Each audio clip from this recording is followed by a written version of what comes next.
So, nag-enroll ka ng advance, so self-paced modules yun. Kamusta naman? Kamusta yung journey ng pagbabasa ng modules at self-paced?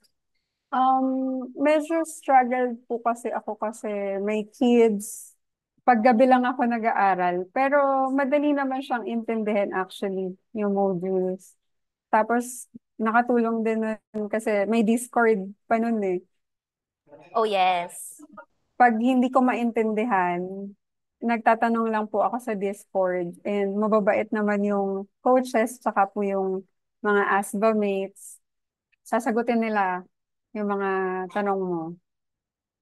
Oo nga, I remember those days, no? Sobrang, ano pa parang medyo pandemic pa noon. Talagang everyone is Opo. online, working from home, ganyan.